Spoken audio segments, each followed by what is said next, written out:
Let me ask you something. How many times have you said to yourself, tomorrow, I'll finally fix my routine? You set the alarm for 5 a.m. You imagine yourself studying for hours, exercising, reading, maybe even cooking a healthy breakfast. But then tomorrow comes, and what happens? You snooze, you scroll, you delay, and suddenly it's night again. If this sounds familiar, don't worry. You're not alone. Every student struggles with routines. But here's the good news. Once you master your daily routine, you'll have more focus, more energy, even more free time for yourself. So in this video, I'm going to give you the perfect daily routine for students. Not one of those crazy 18-hour study schedules that make you miserable, but a balanced routine that actually works in real life. Stick with me till the end because I'm also going to share the psychology of habits and some real-life tips that students use to boost focus, beat procrastination, and actually enjoy their day. Let's get into it.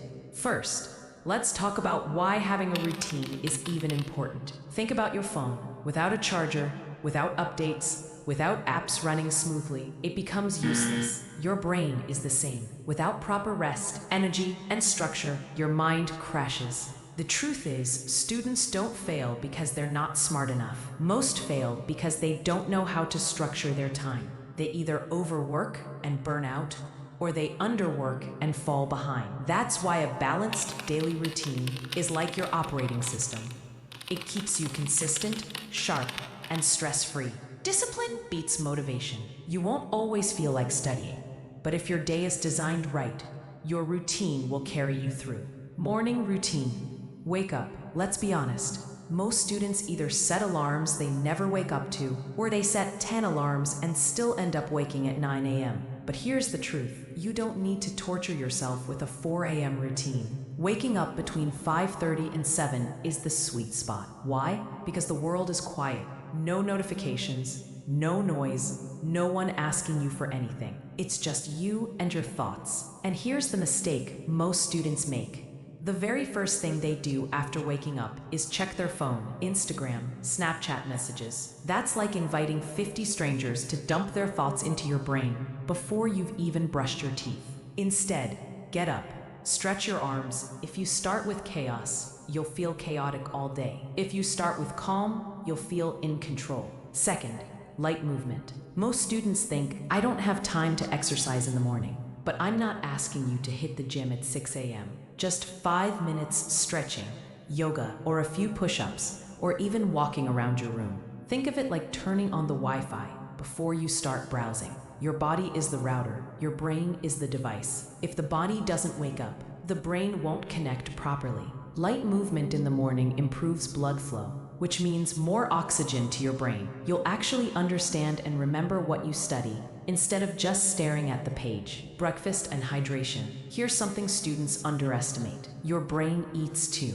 When you study, your brain burns glucose, energy. If you skip breakfast, your brain runs on empty. That's why you feel tired, cranky, or sleepy during your morning class. So, keep breakfast simple. Like a banana plus oats, or eggs plus toast, or even a smoothie. You don't need some fancy diet, just something light but filling. And don't forget water, so drink lots of it. Here's a fact. Dehydration feels almost exactly like tiredness. So the next time you think, I'm lazy, maybe you're not. Maybe your body is just screaming, give me water. Morning study session. Now comes the most powerful part of your morning, studying. Here's the golden rule. Your brain is sharpest in the morning. Why waste that time on Instagram or random YouTube videos? Use it for your hardest subject. For example, if you struggle with math, solve problems in the morning. Or if you're learning history, memorize key dates and events. Or if you're doing coding, practice writing code when your brain is fresh. 1 focused hour in the morning is equal to 3 tired hours at night. And here's how to do it. Use the Pomodoro method. 50 minutes of pure focus, 10 minutes break. No multitasking, no background TV, no endless playlist scrolling.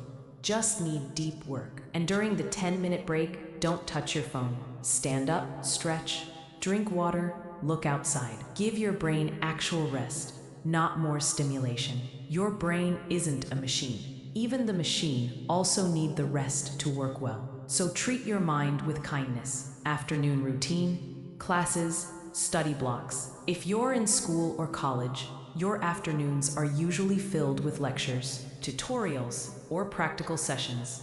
And honestly, this is the point where most students lose focus. They sit there, nod their heads, maybe write down a few things, but later, nothing really sticks. Here's the trick. Don't be a passive learner. Take notes in your own words. Don't just copy everything the teacher says or writes. Your brain remembers better when you process the information first. Ask questions. Even small questions can clarify concepts and make the lesson interesting. Summarize what you learned. After class, spend 2 to 3 minutes quickly writing or speaking aloud what you understood.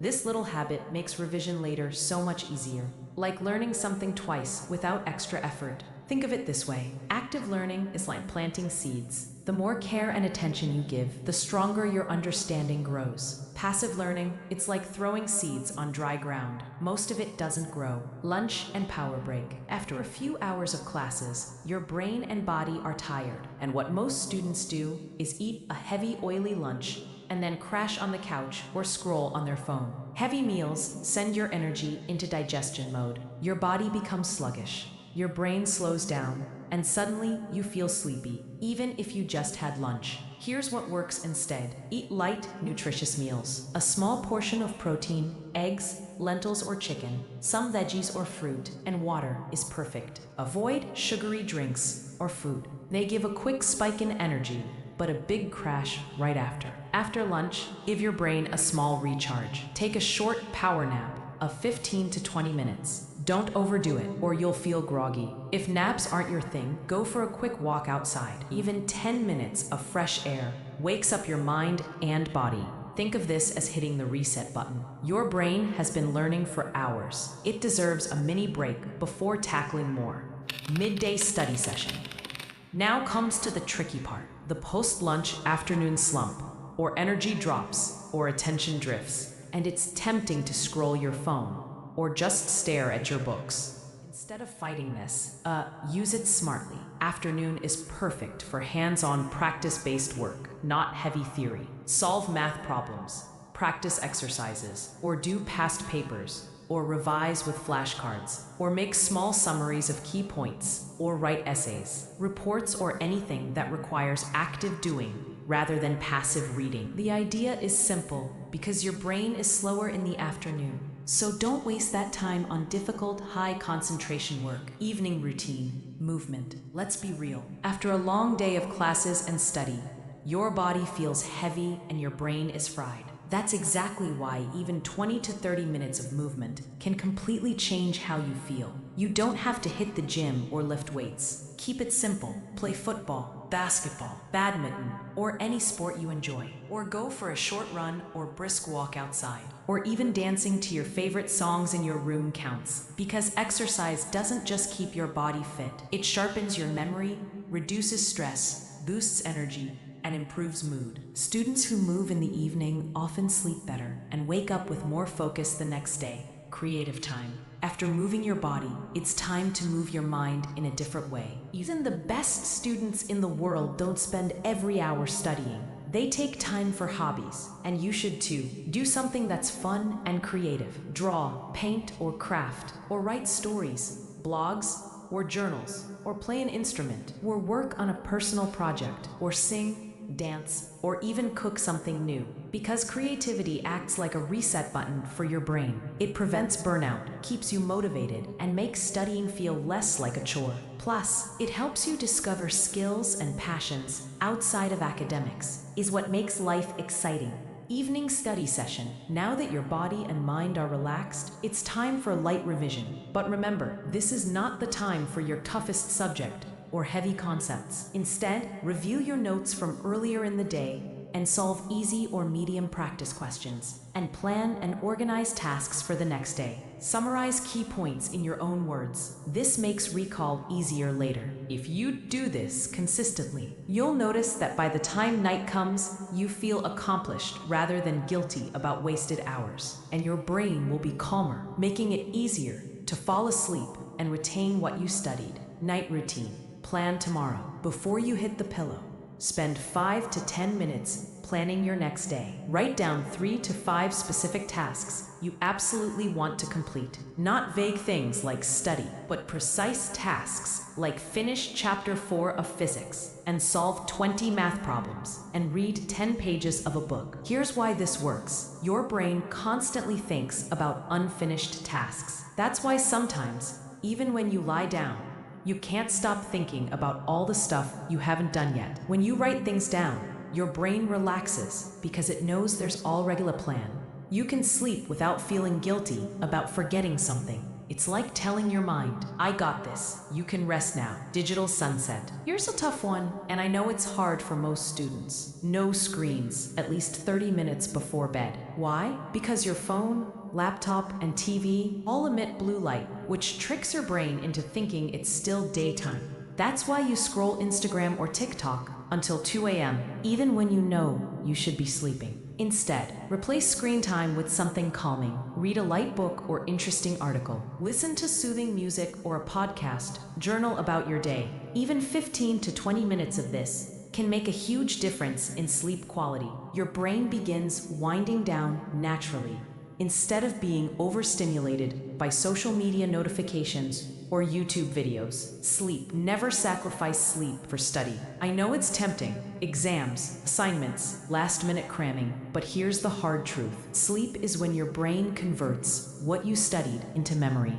Think of your brain like a computer. Studying loads the data, but sleep is the save and process button. Cut your sleep short, and you're literally throwing away your hard work. So, aim for 7 to 8 hours of quality sleep every night. Now, here's something most students ignore. Your routine is useless if your mindset is weak. Stop comparing your study hours to others. Some people claim they study 14 hours a day. Most of them are lying. Focus on quality, not quantity. Remember, consistency beats intensity. It's better to study 4 hours every day for a month than 12 hours for 2 days and then burn out. And don't be afraid of mistakes. Every student fails at sticking to routines at first. The key is to restart the next day, not give up completely. So there you have it, the perfect daily routine for students. One that balances study, health, and life. Morning equals deep focus. Afternoon equals practice and application.